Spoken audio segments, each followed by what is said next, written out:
Caros irmãos e irmãs em Cristo Jesus, terceiro domingo do Advento, assim conhecido como Domingo da Alegria, domingo de júbilo, porque a nossa salvação está mais próxima, porque aquele que há de vir e julgar os vivos e os mortos está mais próximo de nós,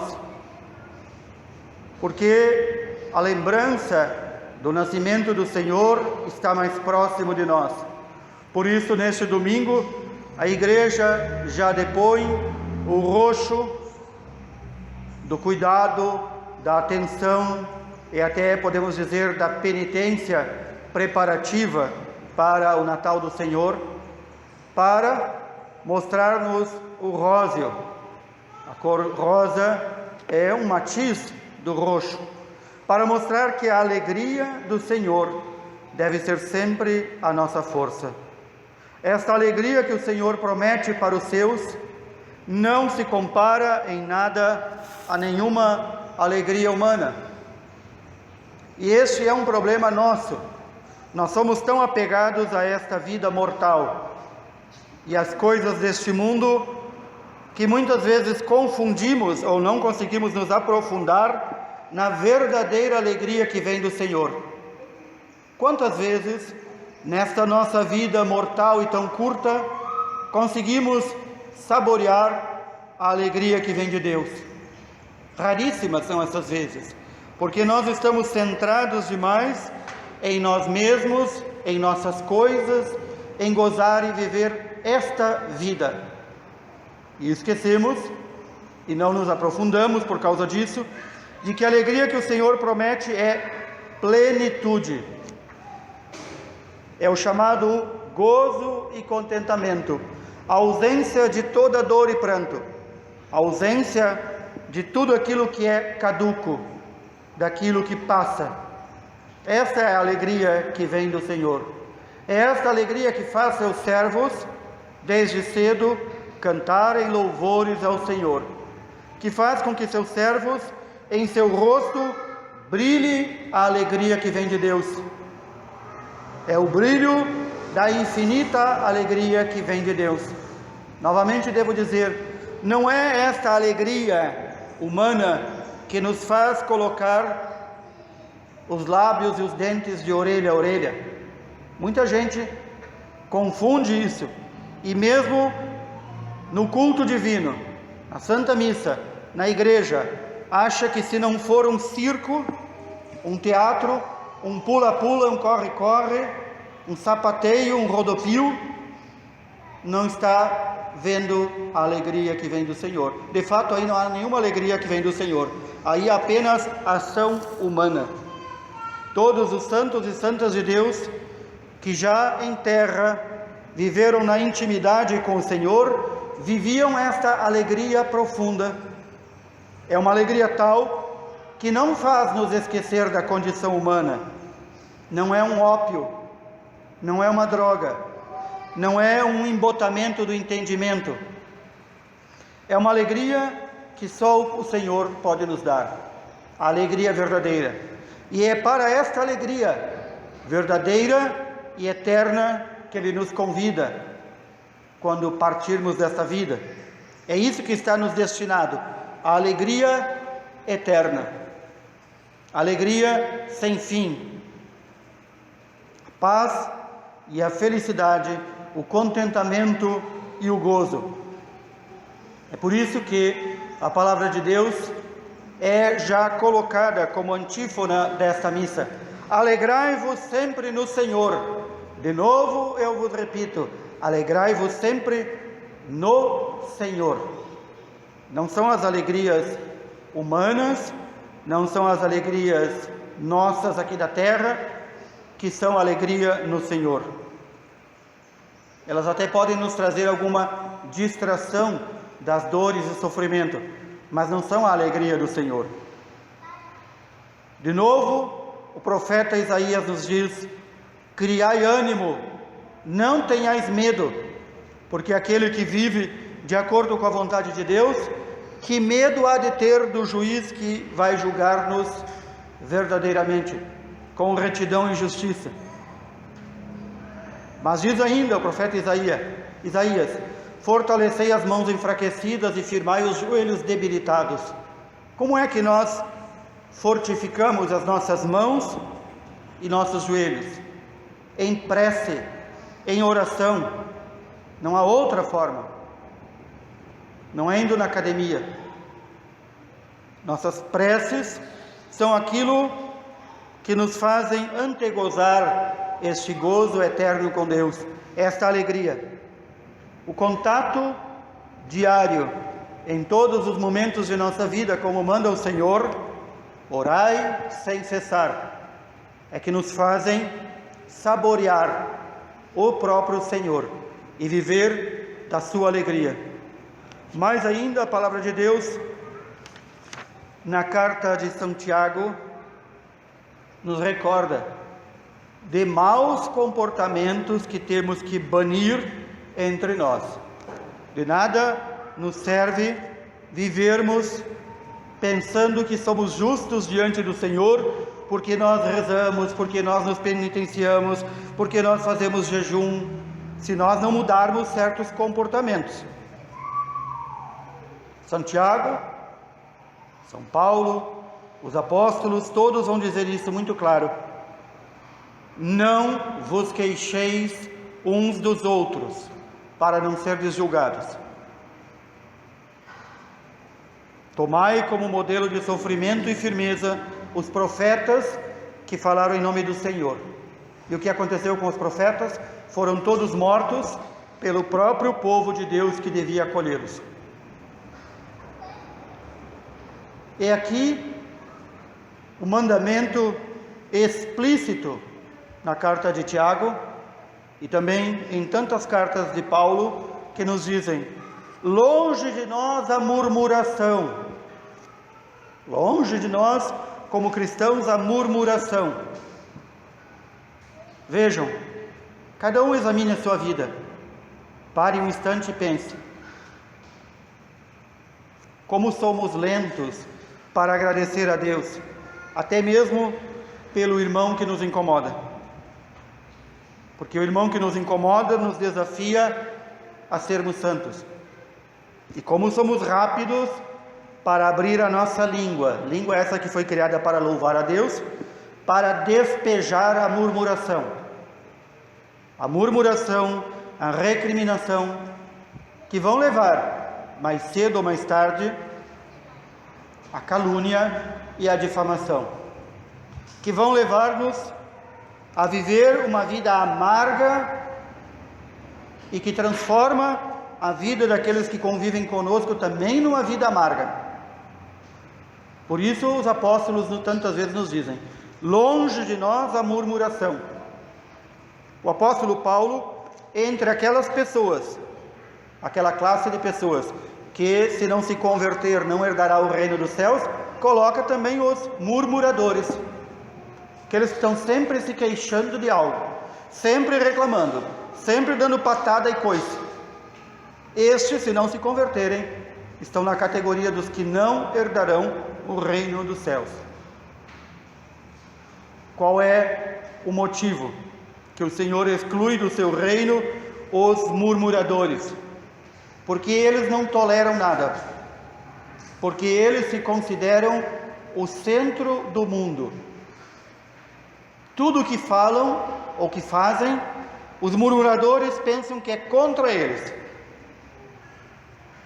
Seria bom retomarmos em nossas meditações, especialmente no final da noite, no nosso exame de consciência.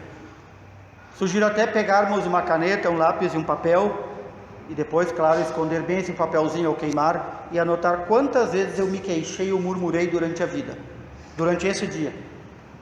E nós vamos ver que falta muito para deixarmos essa prática abominável de estar sempre se queixando, como crianças, como infantiloides. Aquele que murmura e se queixa não tem tempo para agradecer, e aos poucos vai endurecendo o seu coração e torna-se um coração ingrato, um coração pesado, Uma pessoa que onde chega ninguém quer a sua presença. Isso ocorre muitas vezes. E esta é a causa muitas vezes do fim de tantas comunidades cristãs, de tantas paróquias. Sempre tem o irmão, a irmã, que é a pobre vítima da sociedade. Ou seja, ela se considera. Todos são-lhe contra, tudo o que fazem é contra a sua vontade.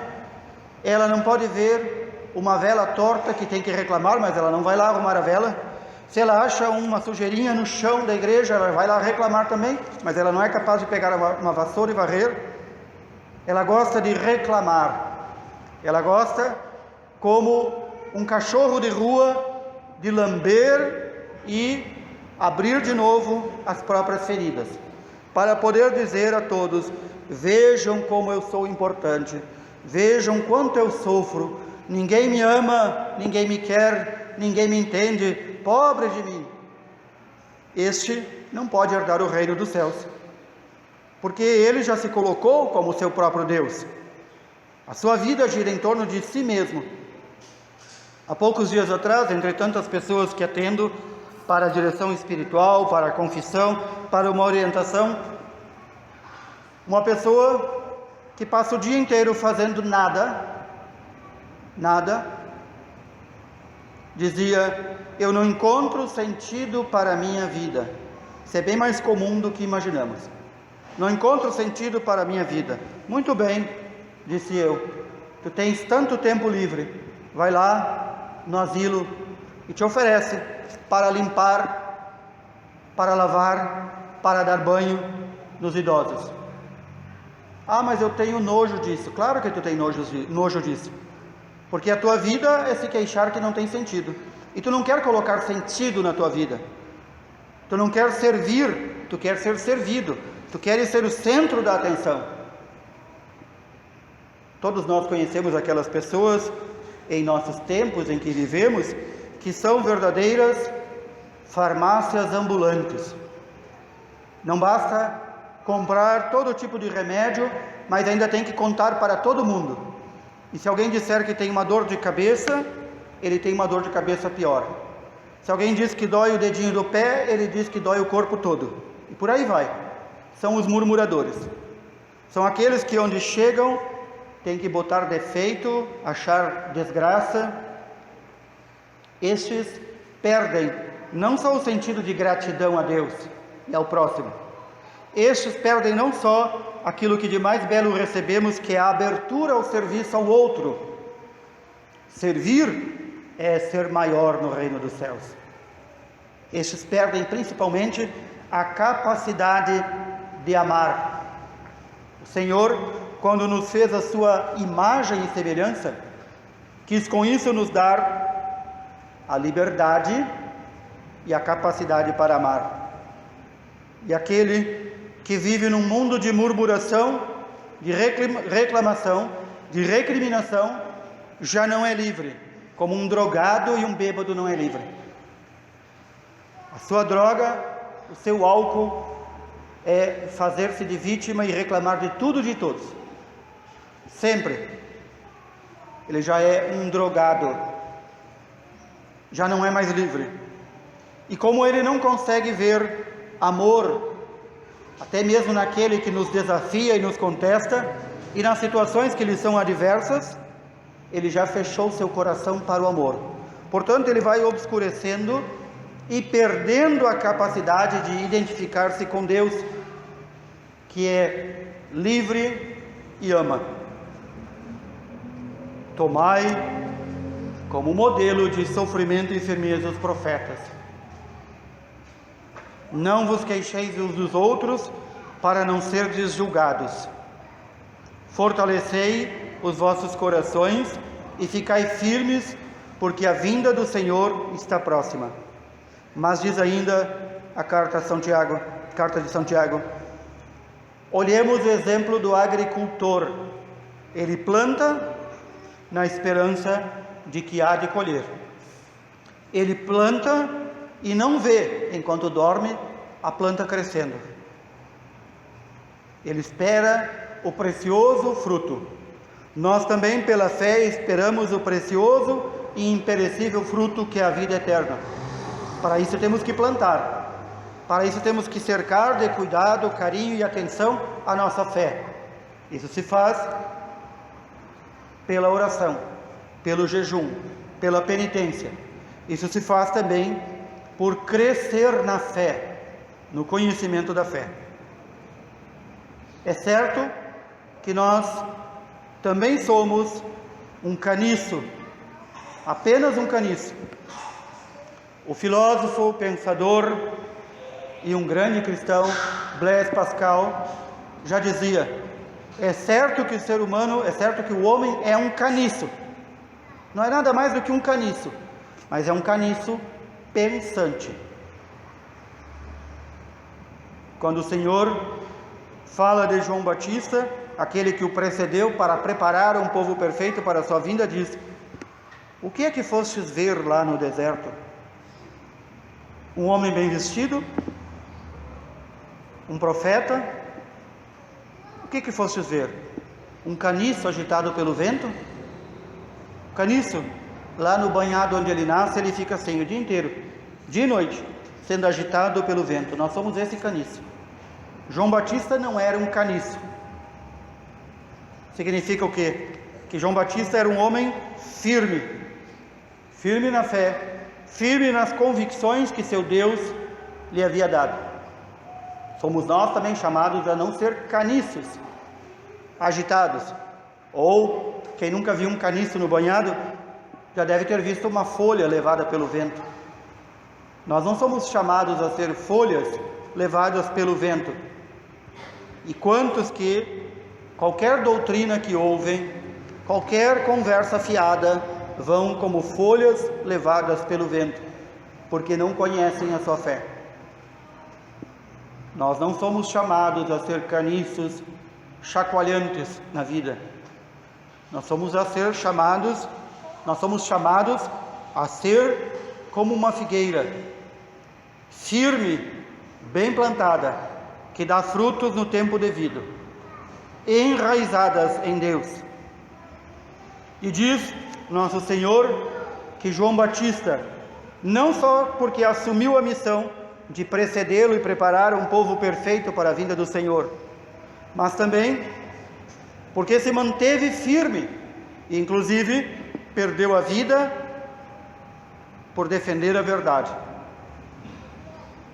Nenhum homem, ou melhor, nenhum ser humano nascido de mulher é maior do que João Batista, diz nosso Senhor. E no entanto o Senhor diz que aquele que ainda é menor lá no reino dos céus é maior do que João Batista. Ou seja, nós, se cooperarmos com a graça de Deus e alcançarmos a vida eterna, podemos ser maiores que o maior profeta que foi João Batista. É o Senhor que vai dizer aos discípulos de João. Nós ouvimos neste Evangelho segundo São Mateus que João envia seus discípulos para perguntar: é tu o Messias ou outro deve vir? É claro que João Batista sabia. Acontece que João Batista, se nós nos recordamos do texto bíblico, está na prisão, já decretada a sua morte. E os discípulos de João, que não eram poucos, e que depois passam a ser discípulos de nosso Senhor Jesus Cristo, ficam na dúvida: é este o Messias? É este que devia vir? E João diz: vão lá e perguntem para ele. E Jesus diz: o que estáis ouvindo e vendo? Os mortos ressuscitam, os leprosos são curados, os surdos ouvem, os pobres são evangelizados. O que esperam mais? Estão vendo os sinais de Deus e não querem crer? Cuidado, irmãos, porque isso é o chamado pecado sem perdão, pecado contra o Espírito Santo. É ver as obras de Deus e não crer, não querer crer. Esse é o chamado pecado contra o Espírito Santo, que nosso Senhor diz que não há perdão para este pecado. O que estão vendo? O que eu estou vendo da ação de Deus em minha vida? Deus me cura, Deus me salva, Deus me restitui a verdadeira vida. Estou vendo isso na minha vida e nos outros, e não quero crer, e não quero segui-lo. O que estou fazendo com minha vida? O que estou fazendo com a graça que Deus me deu no batismo? E então por isso nosso Senhor vai dizer: feliz e bem-aventurado, é a mesma coisa na Sagrada Escritura, feliz, bem-aventurado aquele que não se escandaliza por causa de mim. Nós vivemos nesta época triste em que fazem de nosso Senhor Jesus Cristo um buffet, um self-service. Nosso Senhor me mandou viver em alegria e paz, concordo, mas nosso Senhor mandou eu amar meus inimigos, isso eu não concordo. Aí eu crio um Jesus só para mim diferente. Nosso Senhor funda a sua única igreja e dá ordens precisas aos apóstolos para doutrinar, ensinar, dar mandamentos. E eu digo, não, eu quero Cristo, mas não quero igreja. Esse é o buffet que fazem, o self-service que fazem de nosso Senhor. Não sejamos assim, não sejamos incrédulos. Preparemo-nos já agora, vivendo a alegria da expectativa do Natal do Senhor, para fortalecer o nosso coração, os nossos joelhos, para nos mantermos bem firmes para a vinda do Senhor, que há de nos vir e julgar, para que o Senhor nos encontre alegres, esperançosos dessa verdadeira alegria. Para isso temos que lançar fora de nós todo ódio, todo rancor, toda murmuração. Se nós não lançarmos fora de nós, nunca teremos a alegria verdadeira que vem do Senhor. Saibamos ser gratos ao Senhor. Saibamos ser gratos aos irmãos que nos cercam, até mesmo aqueles que nos incomodam e nos atormentam. Saibamos ser gratos. Lancemos fora toda a murmuração, todo o ódio, toda a vingança, e então poderemos já aqui saborear a verdadeira alegria que vem do Senhor, e no futuro, ao final de nossa vida, saborearemos eternamente a alegria que vem do Senhor, que é o próprio Senhor. Louvado seja nosso Senhor Jesus Cristo. Para sempre seja louvado.